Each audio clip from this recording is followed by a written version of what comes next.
بر صاحب اب آتے ہیں تھوڑی سی موجودہ صورتحال پہ، عمران خان صاحب کی بات کرتے ہیں. ایک تو ان کی سزا کے حوالے سے بتائیں کہ آپ کا اس پہ کیا اوپینین ہے، اور آپ کو لگتا ہے کہ کیا جو سزا ہوئی ہے یہ پوری ہوگی یا وہی ہوگا جو میاں صاحب کے ساتھ ہوتا ہے؟ دیکھیں پاکستان میں ذرا تھوڑی سخت بات کروں، پاکستان میں سزا کے جو اصل مستحق لوگ ہیں انہیں کبھی سزا نہیں ملتی، اور سزا کے اصل مستحق لوگ وہ بھی ہیں جو سزائیں سناتے ہیں، انہیں بھی پاکستان میں کبھی سزا نہیں ملتی. یہ جو سیاست دان ہیں بیچارے، چاہے وہ نواز شریف ہو، چاہے وہ زرداری ہو یا عمران خان ہو، یہ چونکہ سافٹ ٹارگٹ ہے، ہم ان پہ تنقید کرتے ہوئے بھی ہمیں بڑا مزہ آتا ہے، اور جو اصل باعث تنقید ہیں جن پہ تنقید ہونی چاہیے، ہمارے وہ کیا کہتے ہیں زبانوں پہ تالے لگے ہوئے ہیں، ہم ان کے حوالے سے بات نہیں کر سکتے. تو یہ ایک ایسا عمل ہے جس کی جتنی مذمت کی جائے کام ہے. لیکن دوسری طرف ہمیں یہ دیکھنا چاہیے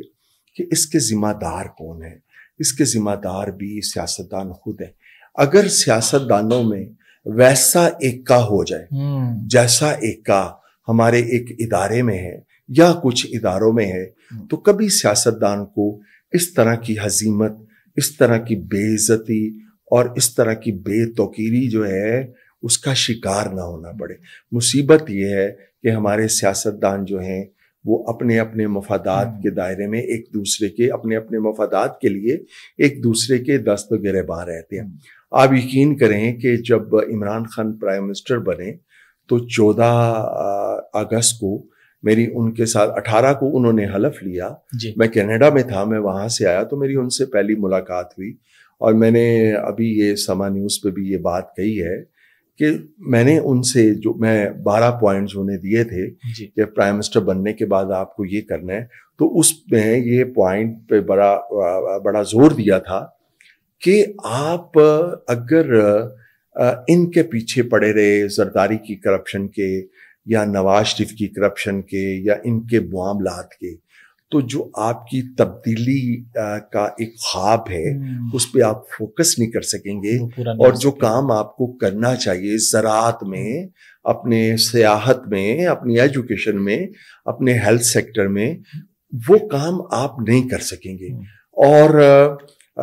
میں نے انہیں یہ بھی کہا کہ جو اس ملک کی اسٹیبلشمنٹ ہے اس کا ایک روایتی طریقہ رہا ہے کہ وہ سیاستدانوں کو آپس میں لڑا کے اپنے الو سیدھے رکھتے ہیں. تو آپ اس معاملے سے ذرا الرٹ رہیے گا اور فوکس اپنے کام پہ رکھیے گا، نہ کہ آپ ان سے لڑائیاں کرتے رہیں. لیکن افسوس کہ خان صاحب نے اس وقت تو میرے سے اتفاق کیا کہ ہاں آپ صحیح کہتے ہیں، لیکن بدقسمتی سے انہوں نے اس پہ عمل نہیں کیا، جس کی وجہ سے ان کے جو 4.25 سال کا دور ہے وہ اس میں جو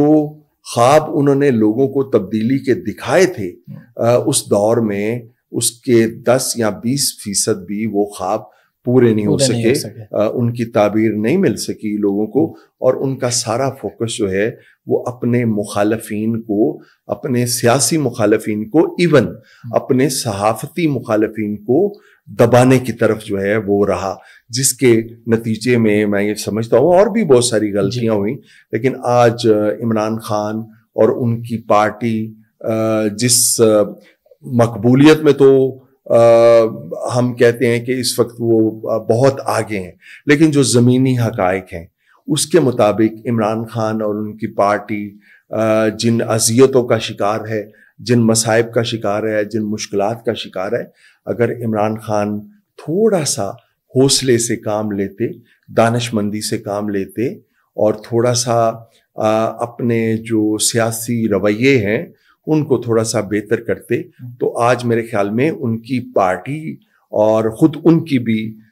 جو حالت ہے وہ یہ نہ ہوتی، اس سے ذرا مختلف ہوتی، مقبول بھی ہوتے اور وہ باہر بھی ہوتے، اور ان کے جو لوگ ہیں، جو ان کے ورکر ہیں، جو کارکن ہیں، جو اس وقت ریاستی جبر کا شکار ہیں اور یقیناً ہیں، یہ سب کچھ نہ ہوتا.